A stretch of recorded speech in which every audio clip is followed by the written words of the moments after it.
Hello, my name is Marcus. I'm the compiler of a collection of therapy quotes entitled 1001 Windmills of the Mind. This collection of quotes comprises of the core collection from TQ1, therapy quote number 1, up to 1001, plus all of the bonus quotes beyond 1001. So we're now up into the 1700s. So all in all, this collection of quotes offers over 1,700 quotes from the so-called psychodynamic or psychoanalytic perspective. Long ago, this perspective was called philosophical medicine. This perspective seeks to heal memories, to unpick the threads of a traumatic script and use those threads to weave a new script. Right? These quotes are helping us to re-own what we lost in childhood. So in childhood, one metaphor is that our golden ball gets put into this bag, our feeling self, the firebird, and our real self, and our awareness of which defense mechanisms we're using to deal with anxiety. So much of who we are and what we're doing gets put into this bag. That's a metaphor, that's Robert Bly's metaphor for what's repressed, forgotten, but it's the unknown known. So we want to know the unknown known. So the psychoanalytic perspective is to help us to know the unknown known. Because if something's unknown, it can still influence us. Traumatic memories, the theory is, can get us to perceive the present in a distorted way in reference to the painful memories. Because when there are painful memories, the psyche wants to rework it or redo the past to see if the person can get a better outcome. It can't be done, but that's sort of its positive intention. Right? So I've provided an overview of this program in previous videos, so I won't do it this time. Because this video actually is going to be a little bit difficult. We have a few very difficult threads in this series. One of them is the symbiosis, and I think we've covered some good ground on that one. Another one is identification with the aggressor. Okay, and again, I think we've covered some good ground. Projective identification, I think we've covered. One of our threads is called unconscious guilt. So that's what this one will be about.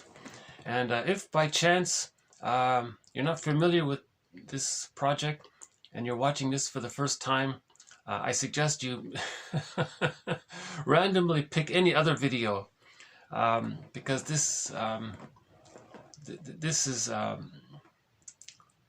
the most difficult one of the most difficult ones, and I'm still learning it myself. Even the phrase unconscious guilt, you know, there's already a resistance to that. Ironically, this topic, one author says, your best effort in this area is just to be aware that you're using defense mechanisms, to not be aware of unconscious guilt. That the unconscious guilt itself is not actually that bad. It's your efforts to not be aware of it that's hurting you. So there's this open wound, that's bad enough, but to keep on adding salt to it, that's the issue. So the idea is to stop adding salt to the open wound, and just to leave the open wound, and maybe it'll slowly heal over time. You can't do much more. You can't. Right? The first things first, you have to stop adding salt to the open wound.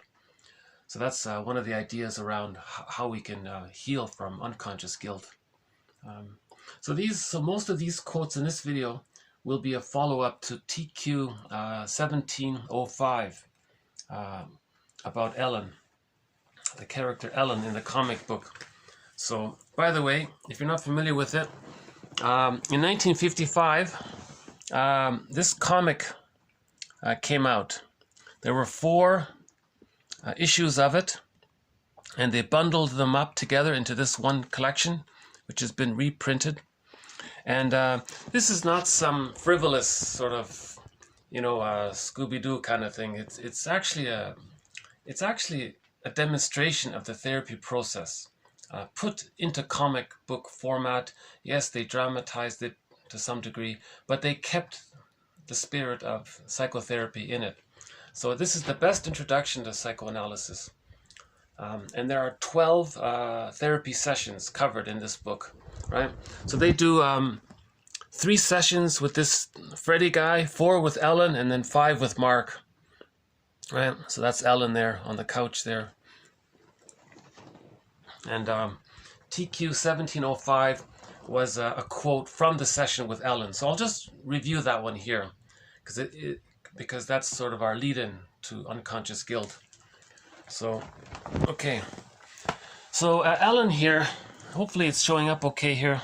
Let's see. So this is Ellen here, right?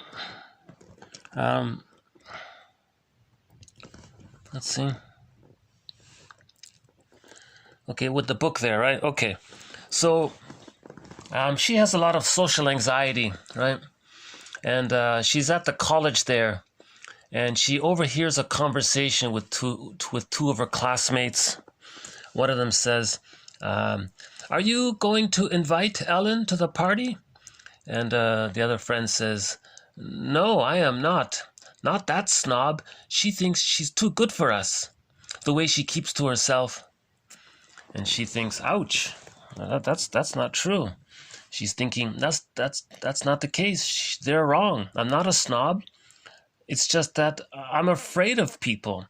I'm afraid of my own clumsiness, my inability to mingle and make small talk, right? So it's a misunderstanding there. So the therapist tries to help her here. So he says, "So, they called you a snob, eh? Okay." "And you believe they're wrong?" And she says, Of course they were. A snob is a person who looks down upon other people, has no respect for them." He says, "Isn't that an excellent description of yourself, Ellen?" And she says, "What are you talking about?" "Now, wait a minute. How can you say that? How can you say that I have no respect for people, that I look down at them?" "Well, how much respect do you have for a person named Ellen, yourself? Can't you see that your subconscious attitude toward yourself is unconsciously... Can't you see that your subconscious attitude toward yourself is consciously directed at others?" "What? What are you talking about?" So he clarifies. "You have a contempt for yourself, even a loathing. You think you're not worthy of love, hence you've withdrawn into a shell. You blame yourself for the rejection you felt as a child, and you have come to expect this rejection from everyone. You divorced yourself from people because you look down upon yourself and can't believe that they could accept you and offer you love." Okay. "But you discovered in past sessions that your childhood rejection was not of your making, Ellen, that you had no control over it, that it was caused by many factors not involving you. Why continue to blame yourself or judge people today by the emotional judgments of your childhood?" So I think that's a very good introduction to the topic of unconscious guilt. So Ellen had a hard childhood, some mishaps and all that, and she blames herself. So the basic idea is that if the child is not getting loved, he thinks that he did something wrong, right? That there's something wrong with him. So that's psychic pain we're calling unconscious guilt. Right? Now, it's not true, right? But he comes to that conclusion. If he's feeling so much pain around wanting to be loved, and then the mother's not offering the love, and he feels hurt, he thinks that there's something wrong with him or something. He can't get the idea that the mother is doing something wrong, because his number one focus is to make sure that he regards the mother as positive, to have the attachment. even if he has to hallucinate that the mother's good, even when she's rejecting. The child first must think that the mother's good, even if she's not, so to speak. Meaning, and from the child's point of view, if the mother's on the phone when he's hungry, the child thinks maybe that the mother's going to abandon him, because the baby has no concept of the passage of time. He doesn't understand that maybe 2 seconds later the mother's going to come. He's just in the moment. So he's terrified in that moment when she's on the phone. So the reality is, from the baby's point of view, the mother is rejecting. But he has to think that she's loving, even though she's rejecting. So the reality is he's feeling unloved, so he feels no good, and the mother's all good. That's the setup. But that's just the intro to it. Okay. Now here's where the theory gets really theoretical. When the baby is in the womb, he thinks everything around him is an extension of him. It's there to serve him. It's maybe even a part of him. We don't really know. Nobody can prove this. So that's why it's a theory. Forensic calls it hallucinatory, unconditional omnipotence. He's a king. He's a god. Everything's there to automatically serve him. He doesn't even have to think that he has a need. The womb environment anticipates his needs and meets his needs even before he may have a thought that he has that need. Unconditional omnipotence, hallucinatory omnipotence. So everything around him just serves him. And he thinks it's all about him. So maybe we theorize that this aroundness around him is a part of him, because he makes it happen. He causes it. He has the wish. He doesn't even have to think that he has the wish, and it just gets met. So that's, Bergler calls it the autarkic fiction. It's a fiction. Right? It's an illusion. Right? So when the baby's born, this continues. Now gradually he might have the thought, I think I'm uncomfortable. But the mother gets it, and she's attuned, and the mother meets the baby's needs. So the theory is the child sort of thinks that mainly the first concept of the mother is the breast mother. So the baby's fed when he's hungry. Then he thinks that maybe the breast is, like in the womb, sort of an extension of him. It's a part of him. It's there to serve him. He doesn't understand that the breast is separate. He's fused with the breast. Right? This is called the stage of undifferentiation. He doesn't know where he ends and his mother begins. He doesn't have a concept of him being separate from another person. He thinks it's just all him. Right? So now we're entering into omnipotence of thought. This moves to omnipotence of gesture. He may, shake his rattle, and then the mother responds, and then he gets his needs all met. So he's still in that stage of primary narcissism, where everything's all about him. Now, if the breast isn't available, and he thinks the breast is a part of him, then the structure is he hurt himself. But that's not true. The mother hurt him, but he thinks that he hurt himself. Now he has to have an attachment to what's hurting him. So to have the attachment, he has to hurt himself. Now this situation leads to unconscious guilt. He's stuck in this state of thinking that he's wrong, and that his concept of the breast mother is a part of his internal psychic furniture. It's a part of him, and it's rejecting him. Fairbairn calls it the anti-life force object or something like that. It's always rejecting him, and he has that as a memory. So something in his memory is always rejecting him. So he's stuck with this unconscious guilt.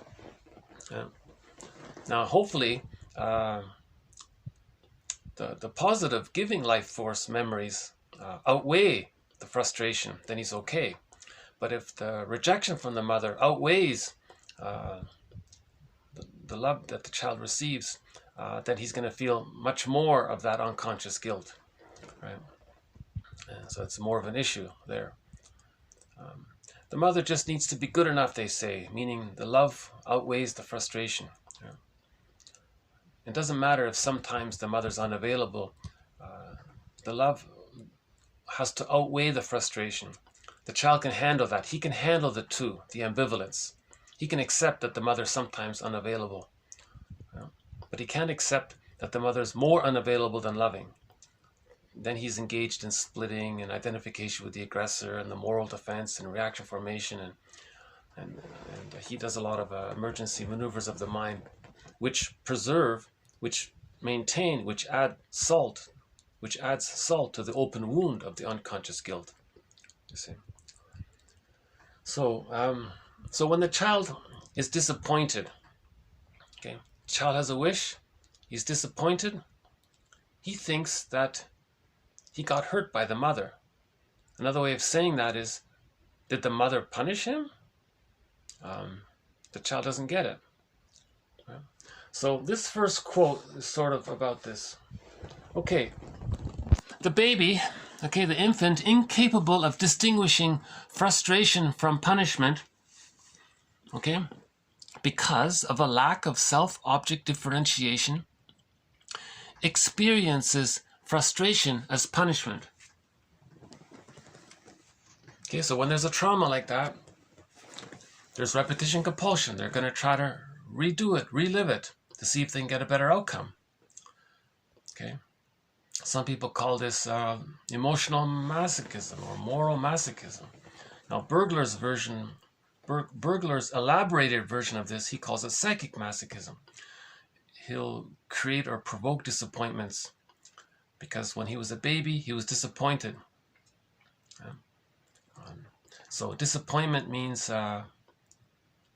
he feels that he got rejected, and he's recreating that. He's repeating that over and over again, like Sisyphus. So if later on the person has artificial high expectations that are unrealistic, he's going to get disappointed. So he recreated it. Right? So the cure is, it's coming up here in one of the quotes, just recognize this, and then that's it. Don't do anything more. There's not much more you can do about it. See? So this is one of the topics where consciousness is a huge healer. You don't have to do anything else. Right? That's the theory here. Okay, so the next batch of sentences are sort of little descriptions of what unconscious guilt is.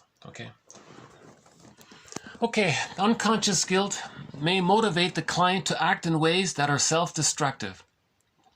Okay, so that's the repetition compulsion. The baby had a wish, he was disappointed. Yeah, that's a trauma.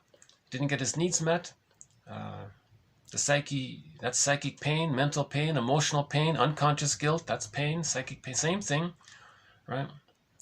Self-punishment, it feels like self-punishment. He doesn't want to keep on punishing himself. He wants to get a better outcome.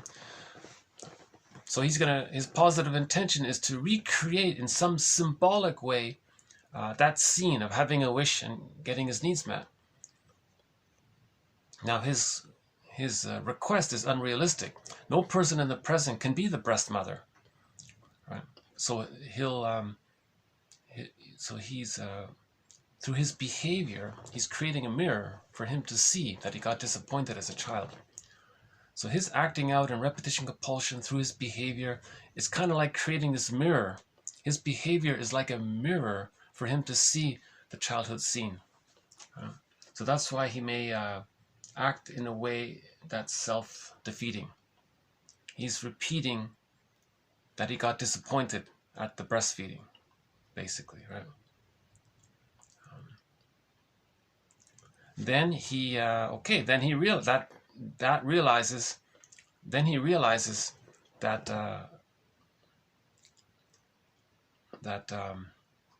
either A, he thinks he's doing it to himself because he thinks he rejected himself, or he thinks that the mother rejected him. So you can consider those two ideas at this early point. Okay. It is not uncommon for people who feel guilty to spend lavishly until the money is all gone. Okay, so that would be this guy. The story was this guy got some fortune. That was a good, you know, but his unconscious wants to replay the disappointment. So he spent all the money lavishly. It was all gone. Then he was disappointed, and then he suffered with money problems. So he recreated the childhood scene where he had a wish, but the result was it got refused. Now, he had a chance to change it all. He won some lottery or something, whatever it was. But he felt this compulsion to recreate the childhood scene because he wasn't aware of how deeply he's trying to find out for himself how much unconscious pain there is. So this unconscious pain, unconscious anxiety, unconscious guilt, this self, it's all sort of similar, right? Okay, his unconscious guilt and wish to bring suffering on himself by means of self-sabotaging behaviors. Okay, so again, so he's replaying what happened to him in childhood. Okay, this is sometimes called moral masochism or emotional masochism, where the person, because of an unconscious guilt experience, seeks disappointment. Unconsciously, he unknowingly seeks disappointment, right? Now, burglar might say, look, mother in the mind, you see how I constantly find myself disappointed? Well, I created it because I'm trying to show you how you disappointed me. So one author has this theory. It's as if when the person is self-defeating, he's trying to say to the mother in the mind, look, mother in the mind. Now again, this unhappy memory of the experience with the mother, Lowald calls it a ghost or a phantom. So he's talking to a phantom. Look, phantom or imago, image. Look, mother in the mind. Look how I manufactured this disappointment for myself. I did this because I'm trying to show you how you disappointed me. Now, it's a secondary delusion. The phantom is not going to fly out of the person's mind, travel to wherever the mother is, enter into the mother's mind, convince the mother that she made a mistake. The mother will say, oh my God, and she'll get it. The mother will say, well, how can we change this? And the mother, well, I better redo this. How can she redo this? She thinks, well, let's invent a time machine. So she invents a time machine, flies over to the guy or the daughter, puts him in, travels back in time, back into the nursery. She morphs back to the young mother. He morphs back to the baby. They redo the breastfeeding scene, and she does it right. She changes history. She changes the past. He's loved. He gets a secure attachment style. He gets his symbiotic needs met. The mother's attuned. He feels safe. He's comfy. He changes everything. Then they morph back into the healthy versions of who they naturally would be if they were loved. Hop back into the time machine and come back into the present, and they've changed it. It can't be done. But this fantasy is sort of like a mirror so the fantasy is like a mirror for the person to recognize that they didn't get the love they needed. So that's one idea around how a person can be conscious to interpret their behavior. Why are they doing what are they doing? Burglar calls it a negative magic gesture. It's a secondary delusion. It can't be done. So it's a mirror. Okay. Just as projection is a mirror for what's repressed. Okay. It's a similar mechanism. Projection is the means of bringing repressed or unknown material to consciousness. So this repetition compulsion, right? This negative magic gesture, these fantasies, it's like creating a mirror which brings repressed material to consciousness, unknown material to consciousness, right?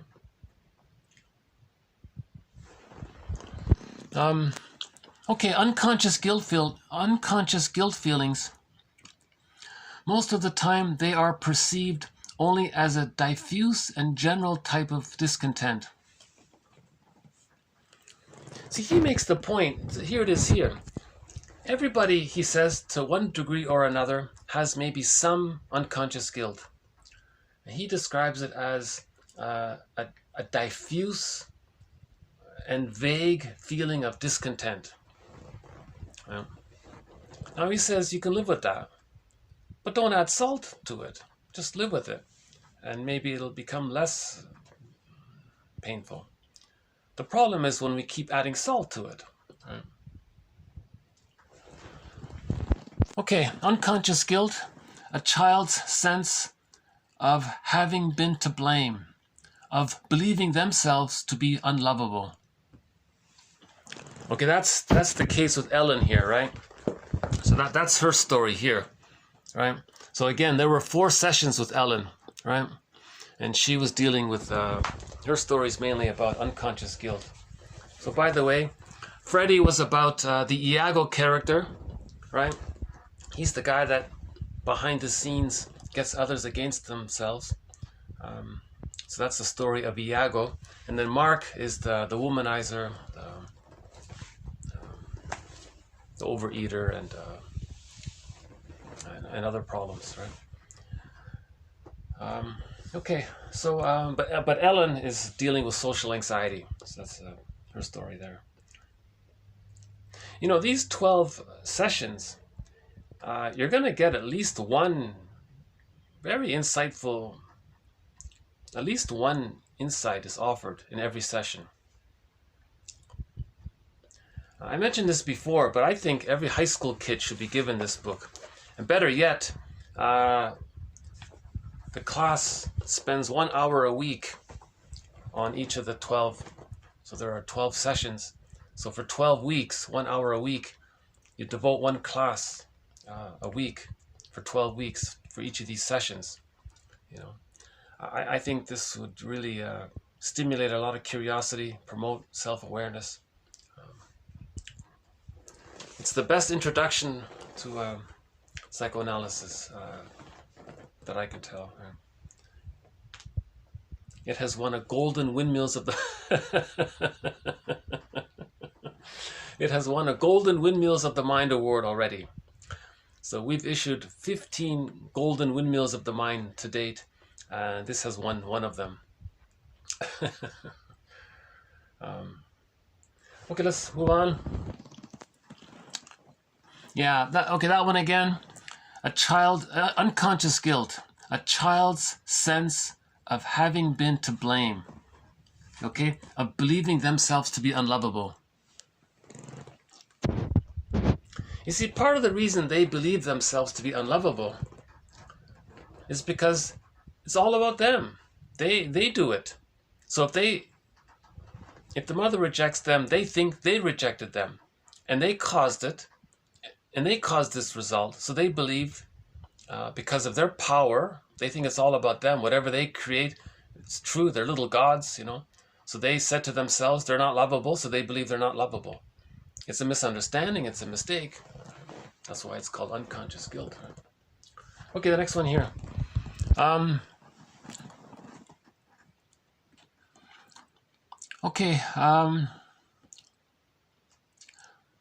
Unconscious guilt includes, quote, pre-Oedipal crimes, such as responsibility for birth trauma and mother's maternal unavailability.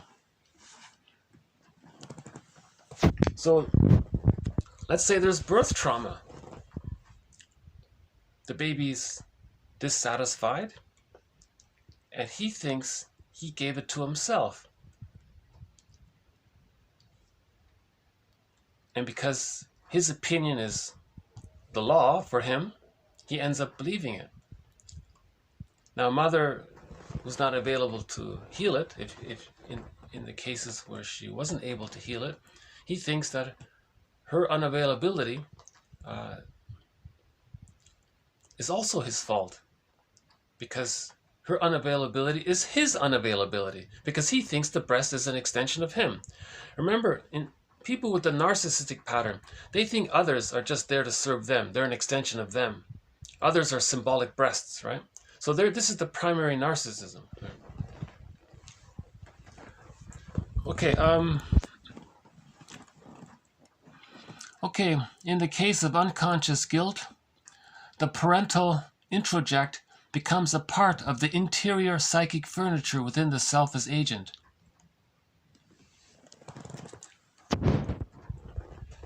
Okay, so if the baby thinks the breast is a part of him, he has memories of the breast, and that's a part of him. That means there's a part of him that's rejecting him. Right? And, okay, so anytime he does something self-defeating, that's unconscious guilt. Now, if he projects the unloved self onto others and blames them, so blaming people is an act of unconscious guilt. Like Ellen, she was blaming and accusing them of them being so rejecting. Yeah. So that's a clue that she has unconscious guilt. She was convinced that her classmates wouldn't like her. Right? She was projecting her unconscious self-loathing and thought that they loathed her. And that's why she was super shy and withdrawn, and she rejected dates. And if you read the story here, she rejected everything all the time. She wouldn't play with the other kids, and she wouldn't date a guy and all these things. Right? So she was like a bookworm kind of thing. Okay, let's move on. Okay, when an accused person says, "I did it," okay, now this is in the external world, right? When an accused person says, "I did it," the law interprets these words as a statement about historical reality, rather than possibly an expression of unconscious guilt for some other bad act, real or imagined. Okay. So she was giving the example of the guy who just said they're guilty. But what's he guilty about? He's guilty about how he himself punished himself. But it's a false belief, so he feels guilty.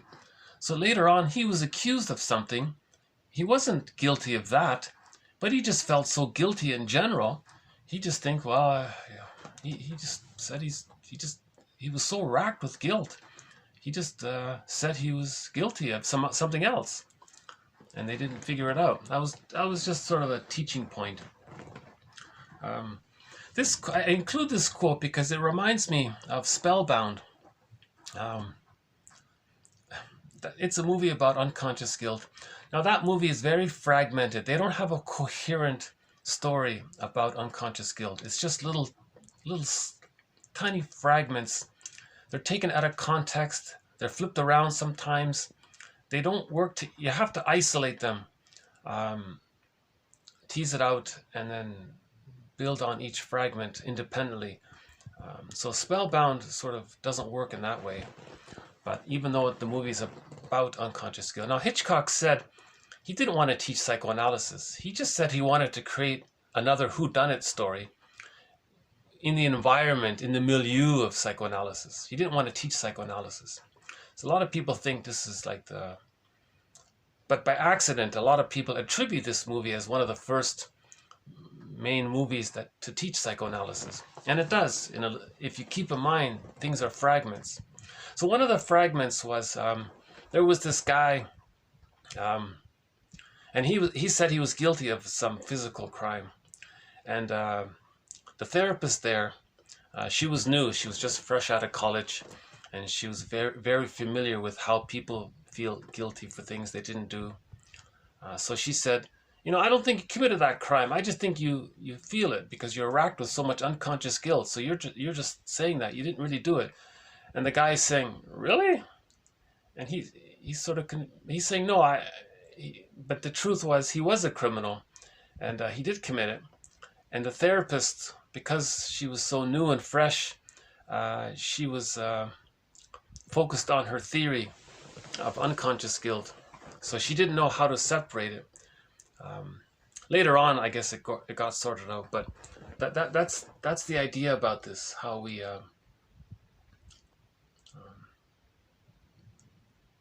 A lot of people feel guilty, and they didn't do anything wrong. They just feel guilty. What is this feeling? the mother was unavailable. She followed this, she used the bottle, she followed the schedule, she ignored the child's needs. The child felt so bad about it. So he feels unconscious guilt. Now how do you deal with that pain? Well, you can go around blaming others and saying how bad they are. Okay? So you can do what's called identification with the aggressor. If the mother was rejecting, you identify with the aggressor, and later on you do to others what your mother did to you, to create this mirror, to communicate and to see that you're trying to recognize that you're trying to communicate and see that the mother rejected you. So the person who identifies with the aggressor devalues, rejects others to communicate that their mother devalued and rejected them. That's the mirror. Right? That's called identification with the aggressor. Actually, we have a...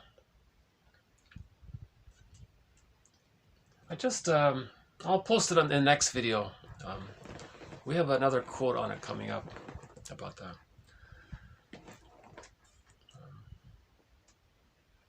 Yeah, okay, so next one here. Okay, sometimes called negative therapeutic reaction. Okay, NTR is often assumed to be the result of a client's unconscious guilt, and thus an intrapsychic phenomenon, right? So generally, if a person's not getting better, you know, you think he's going to get better, and if he doesn't, that means he hasn't truly gotten in touch with his unconscious guilt. He's bypassed it. He's ignored it. Because the unconscious guilt means he has to replay the disappointment. Now, if that's not touched, he's going to replay the disappointment.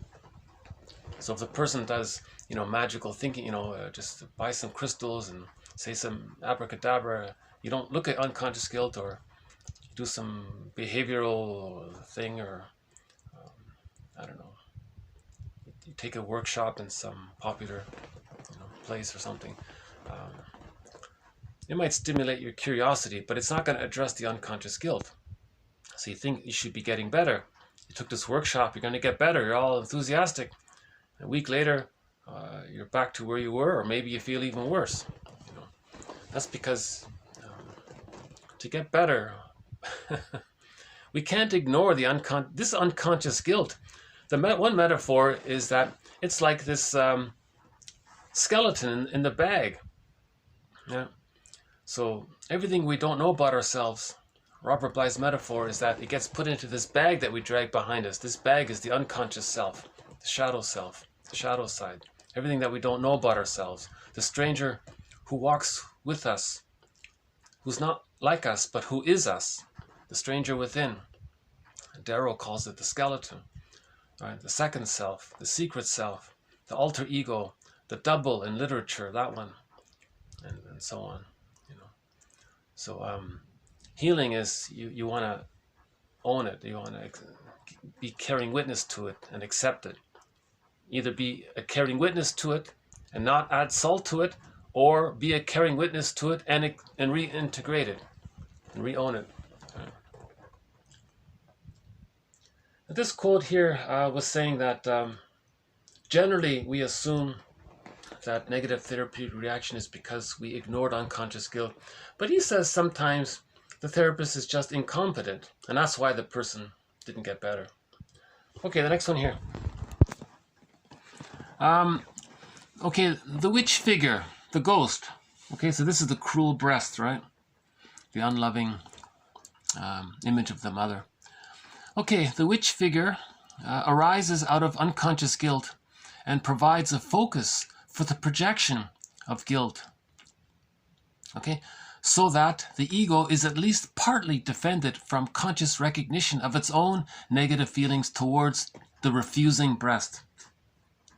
Okay, so one way to not be aware of the refusing beloved, the refusing breast, the witch figure, the ghost, right, the cruel breast. One way to not be aware of it is to create a fantasized image of the refusing breast.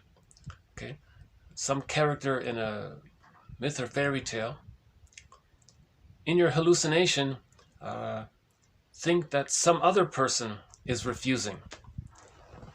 Okay, you find some non-threatening, safe substitute other, right? And say how bad they are. Now, by doing that, you then don't face the unconscious guilt. So blaming is a mirror for unconscious guilt, one's own unconscious guilt. Okay?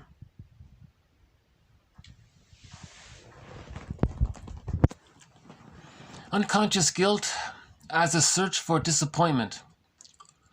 Okay, also, it is the reason behind negative therapeutic reaction.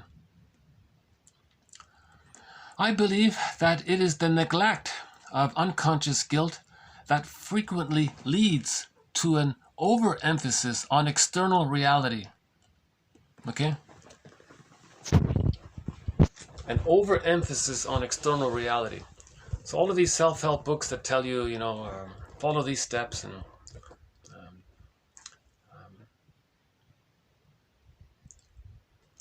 without looking at that can be a defense mechanism. So that's not going to work. But that can be like a distraction to not face the unconscious guilt, right? That's what he's saying here. So there's an overemphasis on blaming, in other words.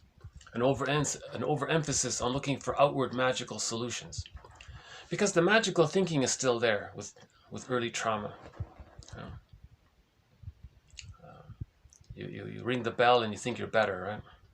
Or that's the omnipotence of gesture. Or you have the omnipotence of thought. You might,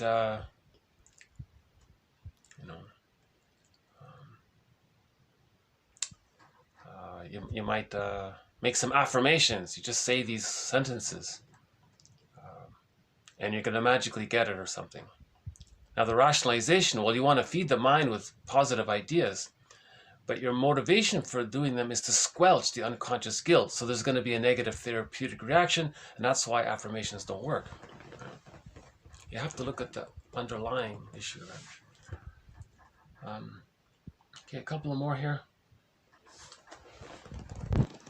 Okay, the position of Weiss and his group is not that unconscious guilt is the primary cause of dysfunction, but that the defenses against it are important and frequently neglected determinants of it.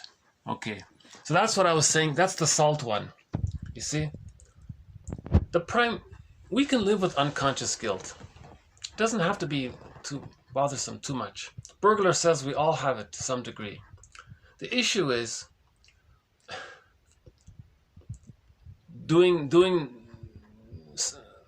saying those affirmations over and over again. That's actually more harmful, ironically. It means well, and there may be some encouragement by it, but if you're doing it in response to get away from the unconscious guilt, see, it doesn't work, right? Or if you're always blaming, if you spend your whole life blaming other people all the time, that's more painful than just accepting the unconscious guilt and living with it. That's his point. Okay, now in the next one here, sometimes unconscious guilt, one author calls it unconscious anxiety. Okay, now next one here. Still recording? How are we doing here? Okay. Still recording? This thing's just beeped on me. Okay. It is not that the client wishes to remain dysfunctional because of unconscious guilt. Okay, consciously he wants to get better. But the process of getting well involves an unmasking and exploration of the depths of the psyche, a prospect which many people don't want to face. You see?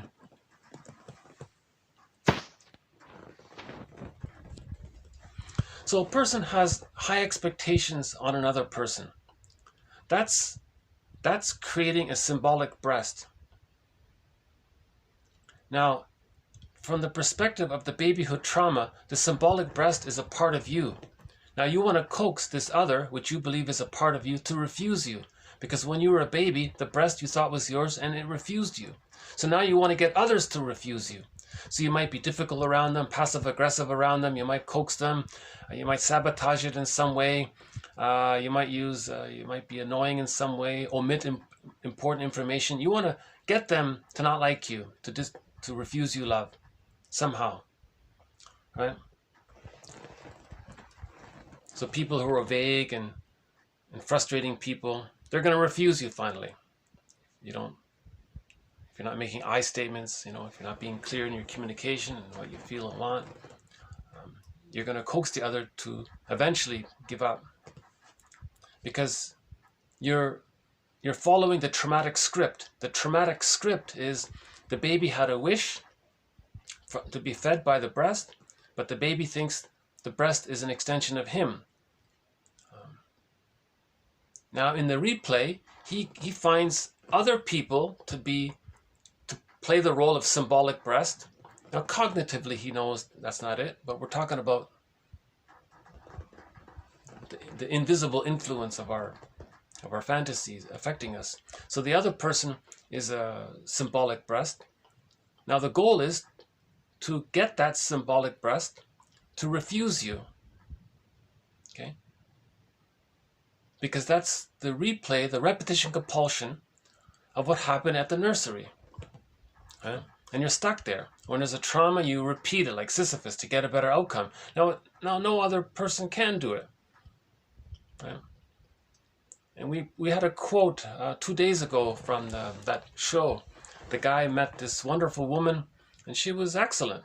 And he still refused her. And she said, "What are you looking for? You're looking for some perfect goddess? You're not going to find it. My love wasn't good enough for you," he said. You see, so he was looking for perfect symbiosis, but it can't be done. That's a one-time deal. That time at the nursing period, that's a one-time experience. It can't be recreated. We can only communicate our disappointment of that time so we can mourn the loss and move on. Yeah. But we can't actually fulfill that. But a lot of people are trying to still fulfill it. And that's a secondary delusion. It can't be done. Yeah.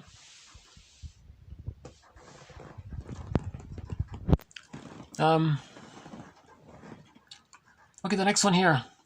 Fairbairn observed that the child with the rejecting or disappointing parent develops an internalized image of the rejecting or disappointing parent called the anti-libidinal object, to which he is desperately attached. So this is my first time to include this jargon. I've avoided it all along. I've just been saying the inner critic or something. But Fairbairn calls it the anti.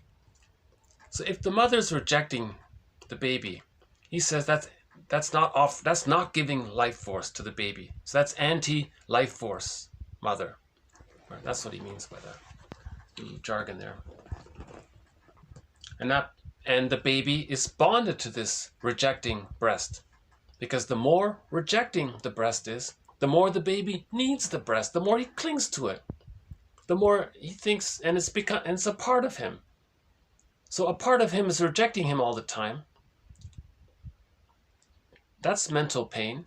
So to distract himself from it, he'll blame others. He'll do to others what the breast mother did to him. That's what Ellen did. Ellen got rejected, so she thought she was going to reject others preemptively. She's not going to make friends with them because she anticipates they're going to reject her anyways. Right? So that's what he means by that. That's complicated grief. The person later on can't mourn the loss if they never had an attachment to them. They're still waiting to have an attachment to them. If you have an attachment to them, then you can mourn the loss afterwards. But you can't mourn something you never had. So that can lead to complicated grief, aggravated grief, prolonged sorrow, complicated, pathological nostalgia, melancholia, right? Nervous breakdown, symptoms of PTSD. And a person can become a curmudgeon late in life, as one person said. Bitter, miserly, stingy, right? Because they're angry at not getting the love they need. They're in a catch-22, right? So they're still operating from the original template where the baby needs love to become himself. That's nature's call. And he's not getting loved, so he can't be himself. So he's caught in a he's in a catch-22. He can't be himself because he needs mother's love for him to be himself. So he's waiting, but he's not getting it. He's in a catch-22. You see? So that's why he might be very angry after a while. Okay, the next one here. Unconscious guilt feelings seek relief through projection onto others, also known as scapegoating, right? So that one, so we mentioned that already. Okay, the client's search for someone to blame, a scapegoat, who could be made to serve as a projection of unconscious guilt. Okay, so we talked about that. The unconscious guilt, which prevents the client from getting well, is largely due to the nature of the unconscious infantile fantasies that underlie the rational wish to get well. Okay, so we covered that. A ghost is a projection of unconscious guilt feelings. Okay? There is unconscious guilt in all neurotic personalities. Okay? Unconscious guilt, the great source of resistance to psychotherapy. He had set up a limit beyond which he neither wanted nor dared to progress owing to his unconscious guilt. You see? He doesn't want to progress because if he gets better, he's going to be disappointed because that's the replay. The replay is disappointment. So he's preempting that. He says, oh, I'm just not going to get better. So he doesn't have to feel disappointed again. Right?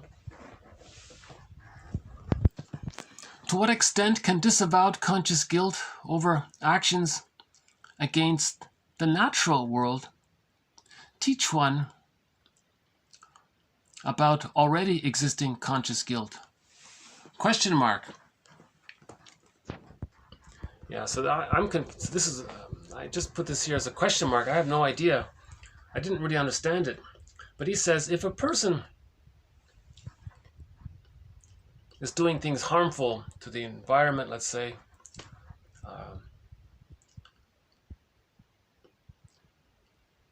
so doesn't the person feel guilty somehow, in some way? Is that a reflection of his unconscious guilt that he doesn't want to face? Does it add to his unconscious guilt? And then he blames others again? So when he blames others, isn't he also creating the thing he's trying to escape from? Right? So what's the back and forth between external doing things wrong that would normally make you want to feel some regret or remorse about it?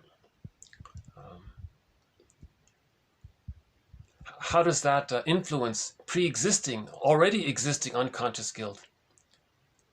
Does it add to it so the person then does something harmful outward again to get away from it? That's a question mark, right?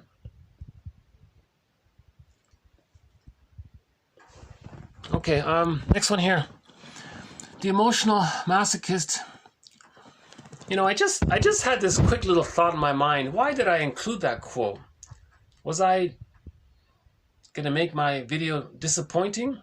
That I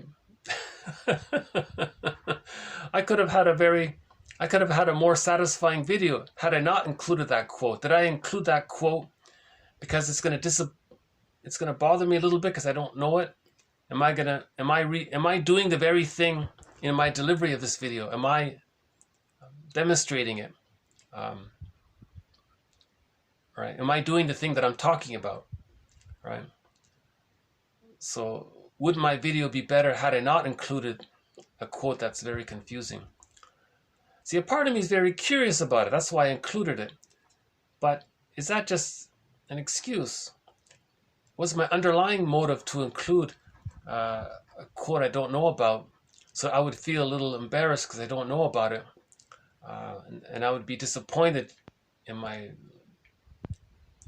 presenting this and not knowing what really to say about it? am I recreating it somehow? Or is it both? Yeah, I think it's both. I'm curious and I'm I end up being self-defeating to some degree. Okay, the next one here. Okay, okay, so one aspect of all of this is the preservation of primary narcissism, right? Okay, the emotional self-defeating behavior, right? So he's producing this disappointment.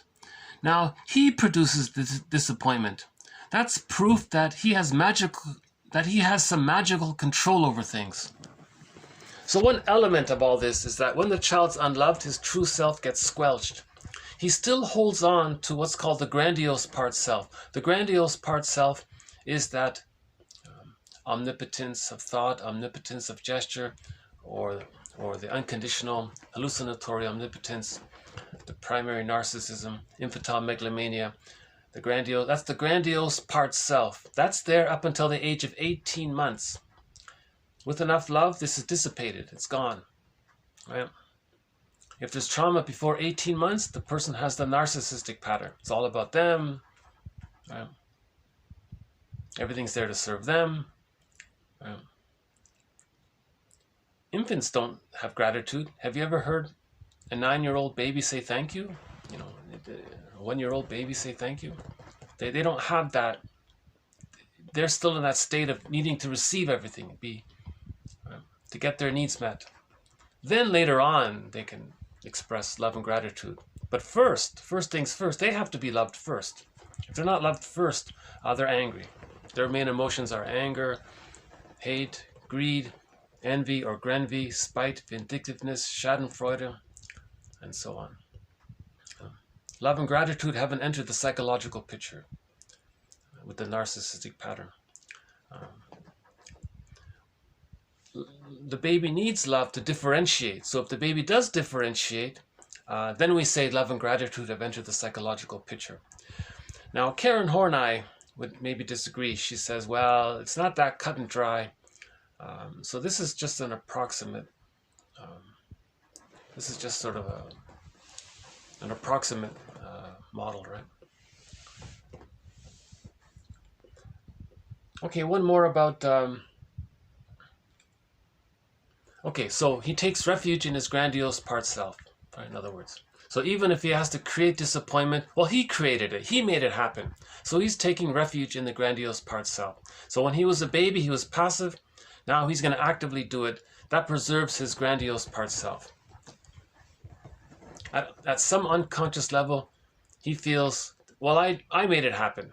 Even though it wasn't helpful to him, unconsciously, he takes some, what is it called, a pyrrhic victory. He takes some kind of secondary gain from it.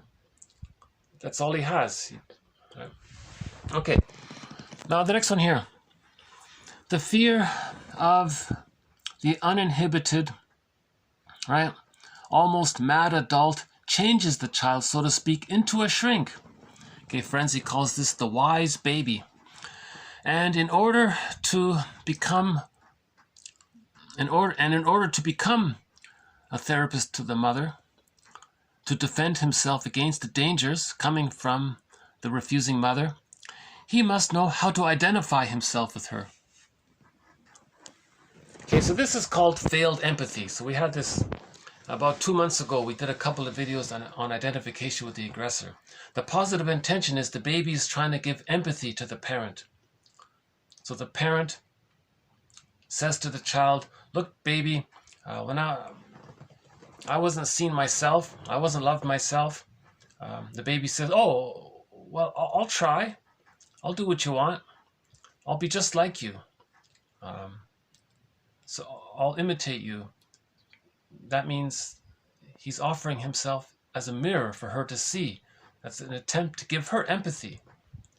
But it's failed empathy. It doesn't work. So the baby is trying to heal the mother, in other words. Children often try to save their parents, you know. So this is called the wise baby, or Miller calls it the drama of the gifted child.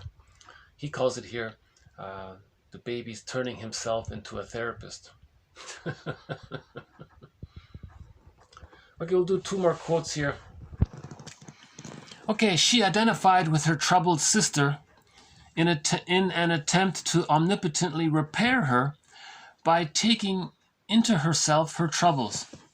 Okay, so same idea. If the mother's not available, the child might project his needs for a mother onto the older sister. But if the older sister is dysfunctional, the younger one may identify himself with her, be like her, to make the older sister feel better, but she sacrifices herself in the process, but she has to have the attachment to a substitute mother figure. Now, that means the child is taking the troubles of her older sister into himself. He's trying to save the mother substitute so he can have a mother. In other words, the baby has no mother. He thinks he's got to save the damaged so-called caretaker and turn them into a good mother so he can have a good mother. He's trying to do that, put it that way. So Frenzy calls that the wise baby. A little confusing term. I think Miller's is better. The drama of the... One author says he's a little genius to try to do it, put it that way. Another question mark one here. So I'll end on one more here. I don't know about this last one here, but I sort of link it to our thread on the body-mind connection. If the person stubs their toe, they feel pain. The physiology sends the person endorphins. It numbs it. That's for the body. What about emotional pain? Is it the same? If a person feels unconscious guilt and there's pain around that, does the body send them endorphins because of the body-mind connection? So that's the question mark about it. So this one says yes, they do. Okay, she says here, June Rathbone. Okay, a physiological addiction which began with prolonged pain or stress in childhood. Okay, so that would lead to unconscious guilt, right? Okay, self-punishment, unconscious guilt, prolonged stress. Okay, that's all synonymous, right? Unconscious guilt, self-punishment, right? Mental pain, emotional pain, right? So if there's so much, and it's prolonged, okay? She says that if the baby had this prolonged stress, okay, then most likely it was mediated by endogenous opioids or neuronal hormones, so brain network hormones, right? Which are actually produced by protracted pain or stress, okay? And we know that this can be addictive. So her theory here is, so this series has nothing to do with this topic of medication or all that. Although on a rare occasion it comes up. But her theory is, I just found it interesting. If the baby has a lot of unconscious guilt or a lot of psychic pain, a lot of self-punishment, because of the repetition compulsion of being refused by, the child thinks, by a part of himself, but in reality it's by the mother, but he thinks it's a part of himself, so he's refusing himself. So he relives that, he recreates that self-refusal by coaxing others to be rejecting. Now Bergler's elaboration of this is, I'm calling it the 4 steps. Step 1, the baby has a wish. Step 2, the baby it's refused. Step 3, the baby feels pain, so he wants to protest, but he has no motor skills, he has no verbals, he can't do much about it. Then he feels the pain, the defeat. Again, step 1, he has a wish. 2, it gets refused. 3, he wants to protest, but he can't. 4, he feels unconscious guilt. Yeah. Now let's call the deep memory of all this the unconscious conscience, or the superego. Mark Twain calls it the misery machine. Now in later life, he's going to repeat those 4 steps. He'll want to have a wish for love, but he's going to make sure that the other person is going to refuse him. Either he chose the person for that reason, or he's going to coax the other to refuse them. That's step 2. Now step 3, he's going to protest.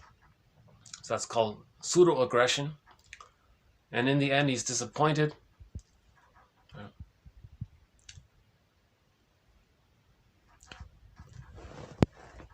Yeah, I'll have to leave it at that.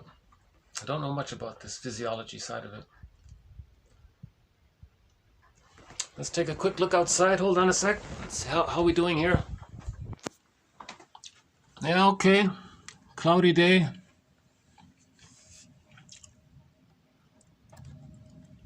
Oh, there's some baby crows. I don't know if you can see them.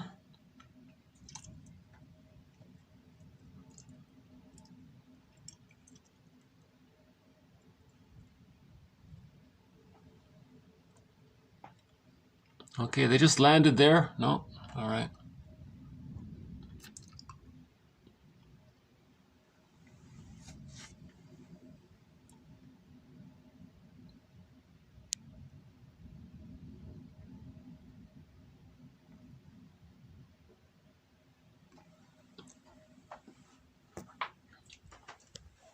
I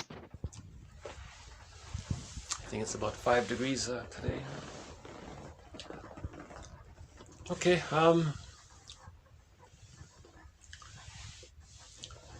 so I'll just leave this as a short video.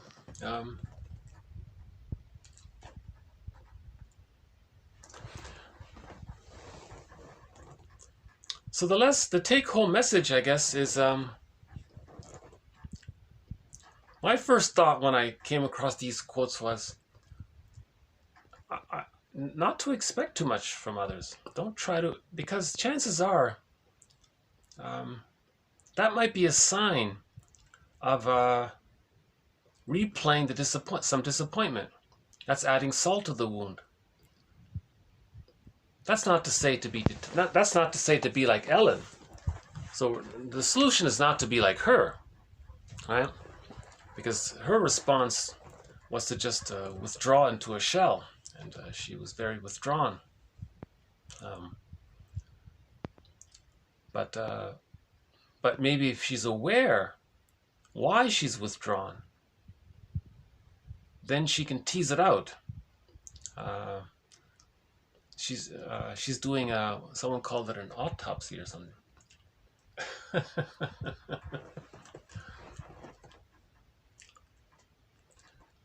Oh no, it's something different. Yeah, I just saw an interview. She said when there's a divorce, what you want to do is you want to do an autopsy on the divorce. Huh? You want to look at it and all that.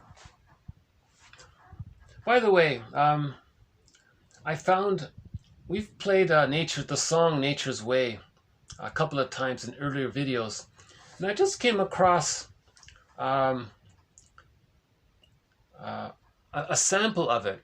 He says here in the introduction that he wrote the song that afternoon, that he's going to play it in this concert here. So let's play a little bit of Nature's Way. So maybe that's nature's way, repetition compulsion. Nature wants us to heal. Right? If there's a wound, nature's way, it seeks healing. Right? Now what about an emotional wound, like unconscious guilt? How do we heal from that? Well, repetition compulsion is like creating a mirror. We look in the mirror, and now we recognize it. And then we can choose differently, you see. So maybe nature's way is the idea of how we create mirrors for us to look in so we can heal. And he says it here in the introduction that he just wrote that song. I'd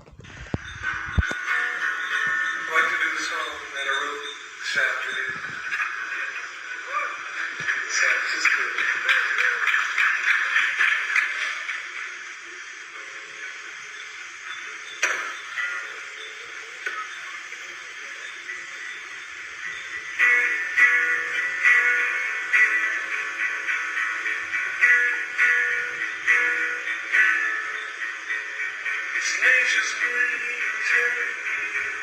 Something's wrong.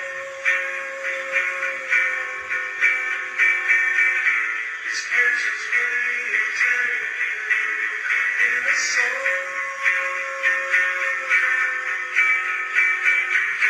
It's nature's way of receiving you. It's nature's way of retrieving you. It's nature's way of telling you something's wrong.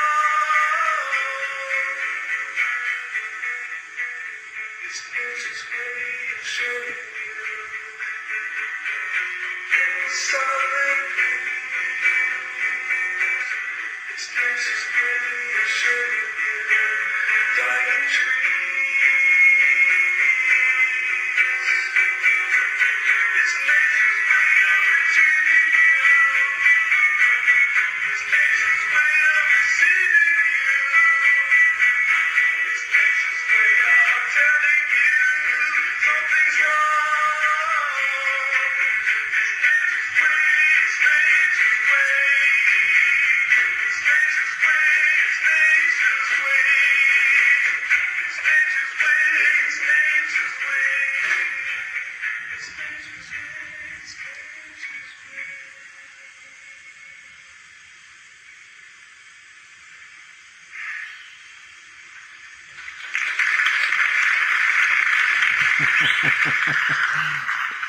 That's pretty good, eh? He says he just wrote that song, and a few hours later he plays it like that, and that sounds that pretty much sounds like the studio version of it.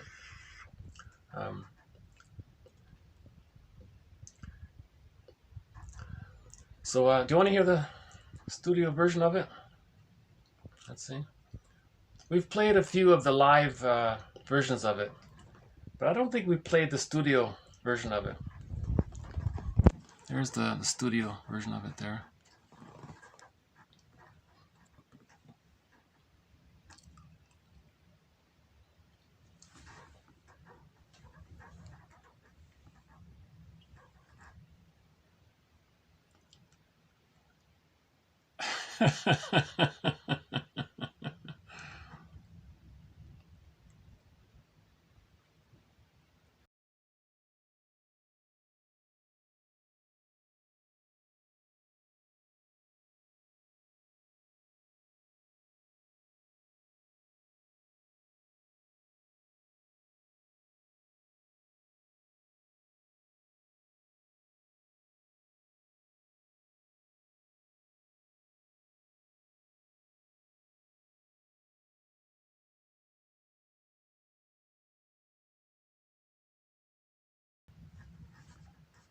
Let's try the live one. I think it's too slow, that one, right?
Yeah, that baldy guy. I looked it up. That bald guy, the drummer. I didn't know this, but he's the stepdad of the singer, Randy California. And he's like he's in his 70s in that film, I think, or late 60s or something. He's billed as the oldest drummer of rock and roll or something. Yeah, there he is there, yeah.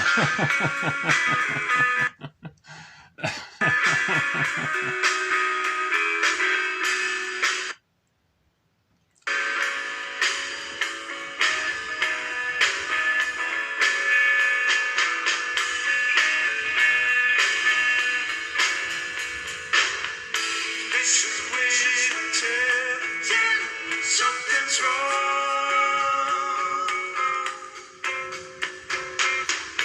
This is the way you tell in a song.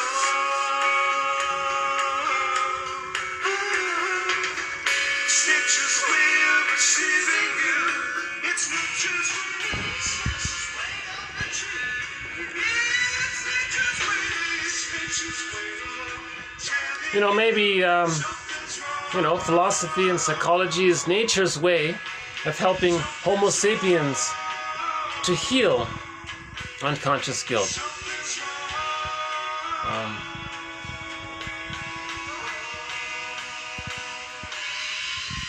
Okay.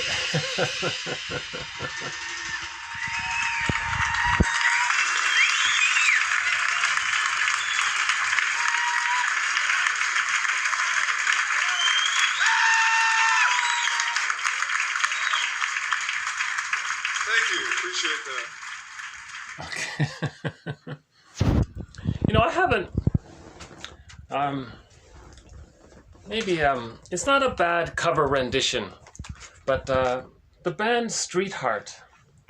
I mentioned this in an earlier video, but the rock band Streetheart, the lead singer Kenny Shields, just before his passing, he sang this song, just at the very. It's interesting, and it's okay. He isn't in top form when he sings it, but it's still okay. Let's see if we can dig it up here. So here's a cover version of "Nature's Way" by the band Streetheart, with the lead singer is Kenny Shields, and he sang this just before he passed. His last song.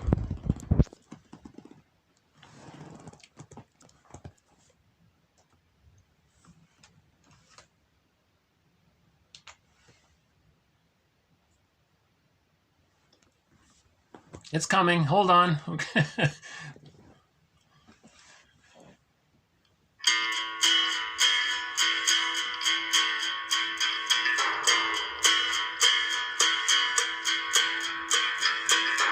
It's nature's way of telling you something's wrong. It's nature's way of telling you in a song. It's nature's way of receiving you. It's nature's way of retrieving you. It's nature's way of telling you something's wrong. It's nature's way.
not add salt to the open wound of unconscious guilt. Just to leave it, it's okay. It's more harmful to try to squelch unconscious guilt than to just leave it, right? Yeah. Okay, do you want to hear some more Street Heart? What kind of love is this? This one came up here.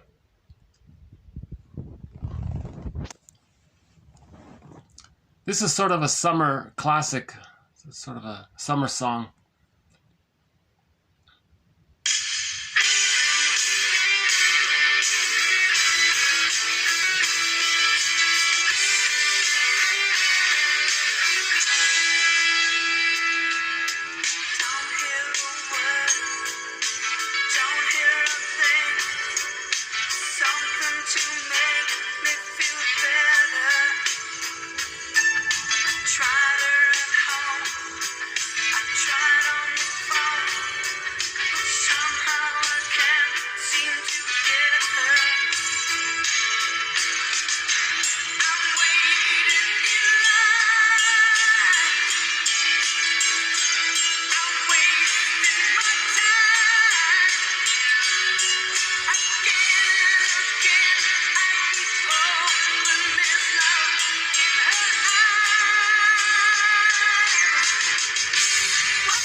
You know, what kind of love is this?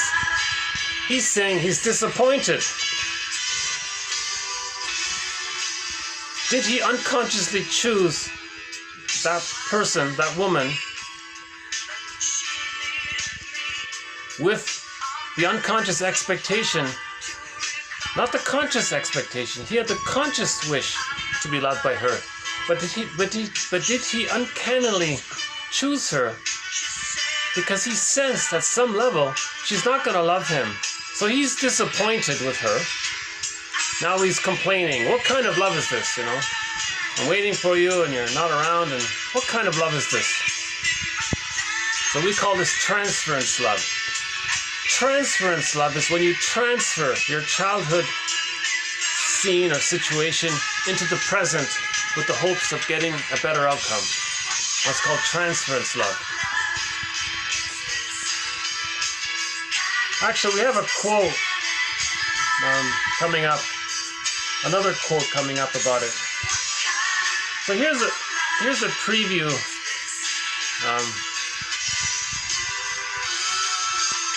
of this one here. Transference love. She says, it's when you fall in love with the projected image of what you hope that person will be before you've even said word number one. That's not a bad definition of transference love. You want to maybe we'll play it here. Hold on. Okay. What kind of love is this? See, he's replaying the disappointment. Either he coaxed it, or he in advance chose a woman who was going to reject him. So that's a mirror. He created a mirror for him to see how he was disappointed and how he's trying to get a better outcome. And he's stuck in the repetition compulsion like Sisyphus. You see, that's called transference love. Genuine love is, I'm okay, you're okay, right? But he still feels that he's not okay and that the girl is some wonderful being, right?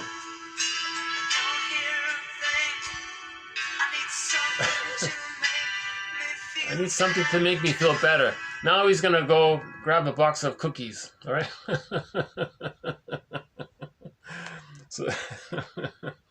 So her definition was pretty good. You see, she says, transference love, it's when you fall in love with the projected image of what you hope that person will be, even before you've even said one word to that person. You see? So he thinks he's not okay. He's not okay. And the woman is this divine, beautiful goddess, this perfect, heavenly, right? All good. What's that? You want to hear it? 8:40. Welcome back. Now we're in our normal place. It's nice to visit with a personage such as Monsieur. Okay, hold on a sec. So this is an interview with an author here, where she says it. I thought that was very insightful from a very old self-help book. Hold on a sec. So it is 8:40. Hold on.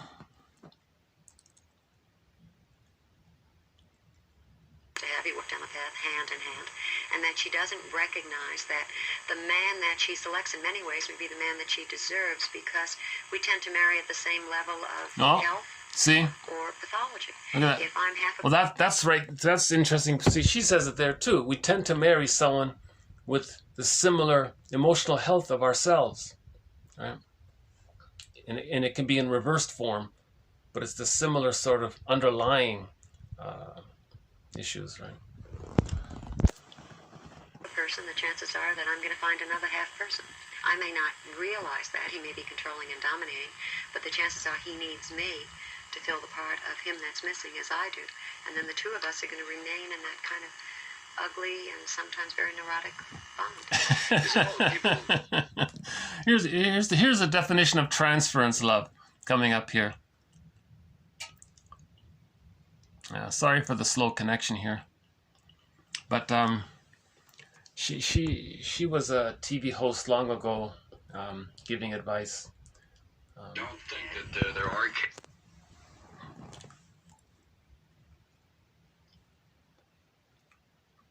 It's coming. Hold on. Cases for It's nonsense. It's absolute nonsense. You don't even know the person. I mean, if you're one of the people, oh, not you, of course, but if you're one of the people who walks into a room at a party, and let's say that I fall in love 6 times a well, day. but that's my point. See, you just made the point, because you fall in love with the projected image of what you hope that person will be before you've even said word one. And there are people who go into a party and they'll see a particular type. I mean, he may look like John Wayne, or Tom Selleck, or she may look like Cheryl Teagues, and you say, I'm in love, right? Well, what are you in love with? You're in love with the physiology. I mean, you're in love with a set of measurements. You may be in love with a toothy smile, but you haven't gotten to know that person. Me, I'd rather walk into a situation, and you can have that one. I think I'll interview the other 99. There might be a few, or 10 or 30 there that I might want to get to know better. How long would you give somebody to get a relationship going? Is there a Not point you going. get to where you should just say, well, it's not going, let's forget it, start If I was to give a rule of thumb, and that's kind of the general rule, I'd say go through the 4 seasons with someone. Get a sense of what they're about. See if they burn themselves out between the appetizer and the dessert of a meal. See if they can give you a lasting sense of comfort and friendship. I don't know about anyone else, but I think that for a relationship to maintain, it has to have a strong base in friendships. You'll notice that many of us maintain the friendships we had when we were very young, because those friendships allowed us to grow. And our love relationships may be beginning in the evening and ending the next morning. Well, thank you so much for being with us. I hope you can stay for Okay. Not a bad interview. You know, she's under a lot of time pressure. She managed to give some helpful little ideas in the very short few minutes that she has to speak. And so she made that point about how we marry people, we're attracted to people at the similar fixations or emotional issues, that kind of thing. Emotional maturity, right? A person who thinks I'm okay, you're okay, wants to marry a person who also thinks I'm okay, you're okay. They're not going to be interested in a person who thinks that that you're not okay, but they're okay, right? That kind of thing. And she also says another thing here. Oh yeah, she talks about identification with the aggressor. Do you want to hear this one? She actually makes mention of identification with the aggressor in one of our threads here. Why don't we include that one here? Hold on.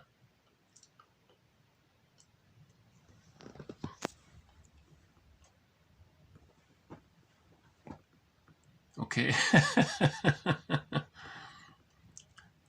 Always got to smile, right?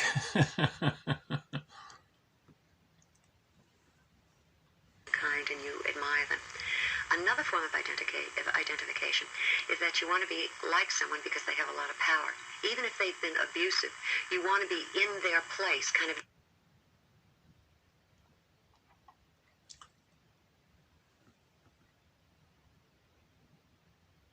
doing to others what they did to you. And it's remarkable how many of us tend to identify with that positional or power figure and then end up in relationships very much like the ones that we said we'd never. Okay, so what she's referring to, she doesn't have time to explain it all, but what she means is the baby identifies with the aggressor. If the mother's unloving, the baby interprets the mother as being the aggressor. Right? So the baby thinks the mother devalued him, rejected him. Right? He identifies with that. Then he does to others what his mother did to him. See? Because how does the baby deal with the persecutory anxiety of being unloved?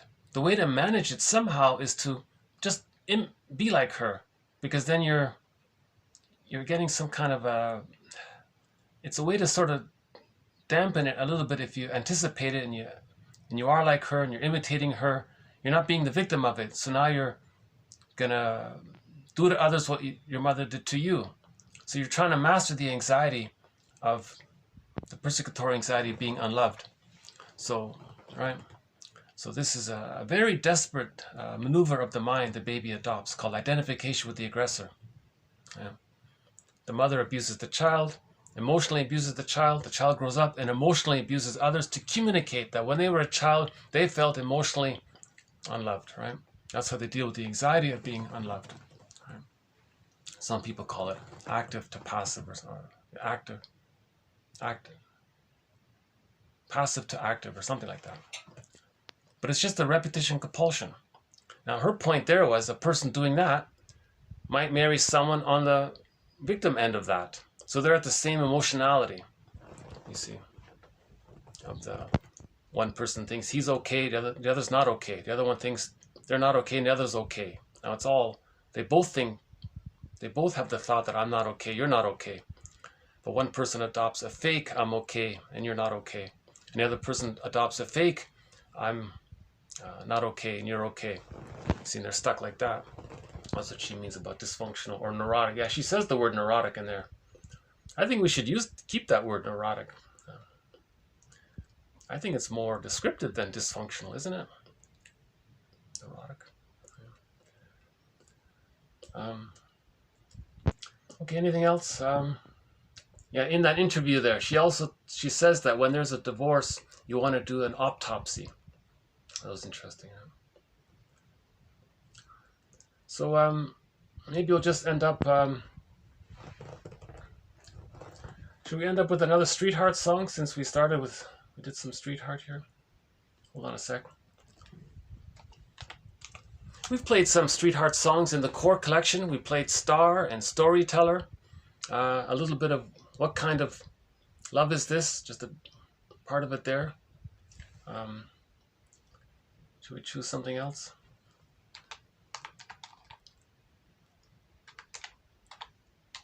Let's see what comes up here. Hold on, Street Heart.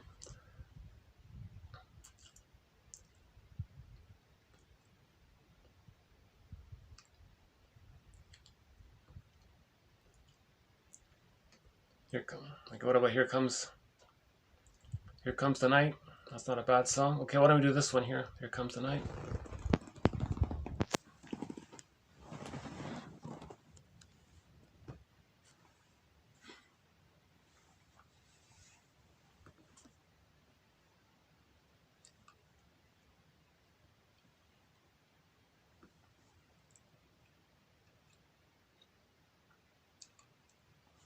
Well, I'll just play it in the background then. So I'll just let that play in the background. So I'll end it up here. So thanks very much. Very difficult topic today. Unconscious guilt. I would say the three most difficult topics in this series are unconscious guilt, identification with the aggressor, and symbiosis. Ironically, projective identification is not that difficult.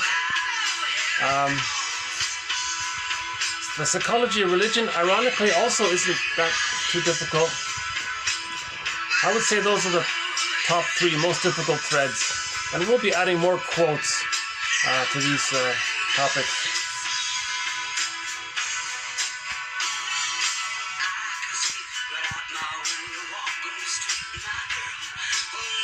I would say this first one here is something to keep in mind. 1726. The infant, incapable of distinguishing frustration from punishment. Now, why is that? Because of the fusion, self and object, a lack of self and object differentiation, right? So when the baby experiences frustration, he thinks he's being punished. When the baby experiences frustration, he thinks he's being punished. That's a confusion. He thinks the refusing breast means that he's refusing himself. But actually, the mother's refusing him. So in later life, he's going to create a situation where he's refused. He's replaying that. That's a mirror for him to see that he's projecting the unloving experience with the mother onto substitute others in the present and coaxing them or provoking them or getting them or arranging it somehow, being annoying or being unclear with them and making them frustrated. You're doing something because your goal is to feel disappointed. Right? Now that's adding salt to the wound. If we can recognize that, I think already we're going to be inclined to live more in the present. We don't need to live in the past like Sisyphus, repeating it over and over again. You see, so again, this is the main point here. Just the awareness of the behavior that repeats the childhood scene. A confused scene of the child thinking that the breast is a part of him that's refusing him. So the mother's rejecting him, the child thinks he's punishing himself. It's the same thing. So later on, he wants others to be disappointing to them. So it's synonymous. Self-punishment, self-defeating behavior, being dysfunctional, unconscious guilt, psychic pain, mental pain, unconscious anxiety, all of these terms, it's sort of the same sort of thing. So we can ease up on this. We can lighten up. We can lighten up on this, right?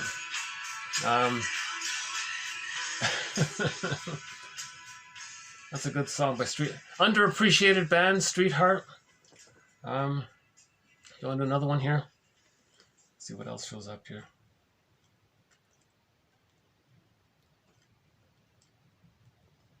Main Street's not so bad. Okay, I'll try this one. This wasn't a hit, but it's not a bad song. Main Street, how's this one?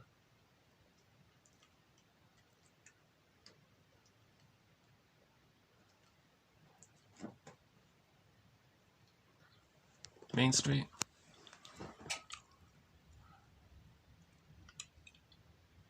No?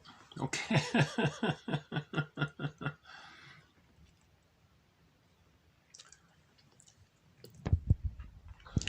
So yeah, I mentioned it in previous videos. I'm in a rural area, and the connection here is limited sometimes. Sometimes it's okay, but it's clearing up here. Oh, look at that!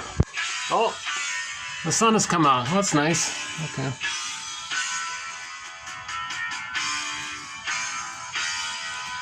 Maybe you can see the waves in the distance there.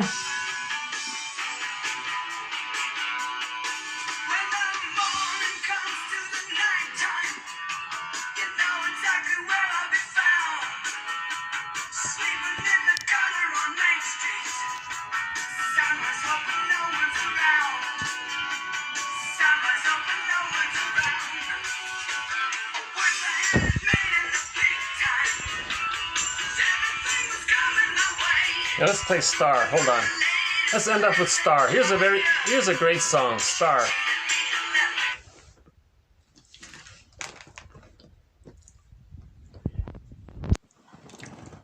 Underappreciated song. Here's a great song called Star by Streetheart.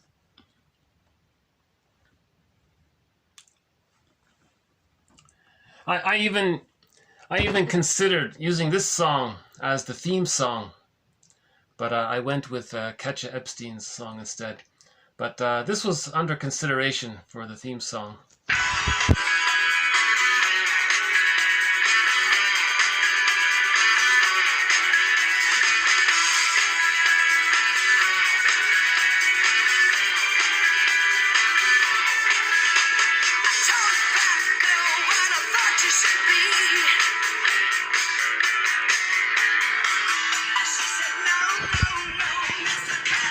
I've never liked that cover album, but see that cover, I've never liked it, but you see there, the guy is approaching with flowers to give to his girlfriend, but the girlfriend's having an affair with another guy. What kind of love is this, right? And see, maybe the girl is hurting this guy because she wants to communicate to her mother in the mind, look, mother in the mind, I'm going to reject that guy to show you in my behavior of rejecting that guy, I'm showing you what you did to me. That's called a negative magic gesture. So she purposely maybe unconsciously she chose this schmuck, right? And then she treats him badly because she wants to communicate to her mother in the mind that she felt that she was treated badly when she was a child, right?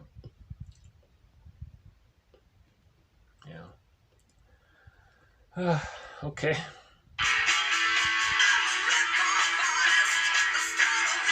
But it's a great song. Forget the cover album. It's a great song.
It's an interesting mix of quotes. It acknowledges that a lot of people are grappling and trying to understand unconscious guilt, you know, and it's overlooked often. But psychoanalysis, if I'm not mistaken, was partially started around this question, in part. Yeah?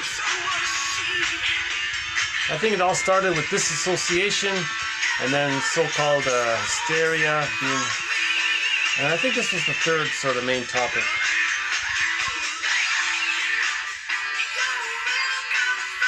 That's a new one here about the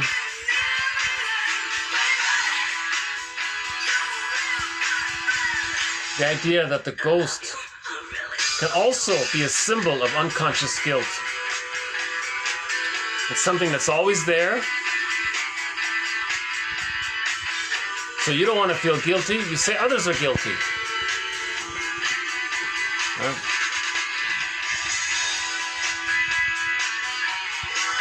Okay. I think I'll just leave it here.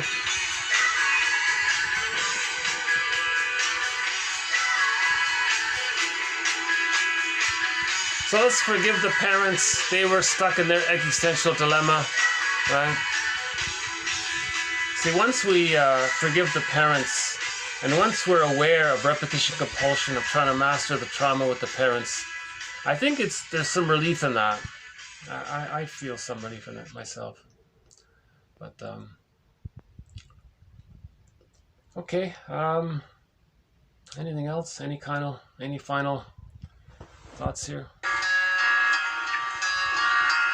Beatrice Deer, one of our musical voices in this series, she has a new album coming out next month. But in the meantime, why don't we close up with her song Na Lu Li Rama.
If this video, if it's been of interest, I recommend the video marked TQ 1705 to 1725, the one posted just prior to this one. I think that would be a good follow-up to this video.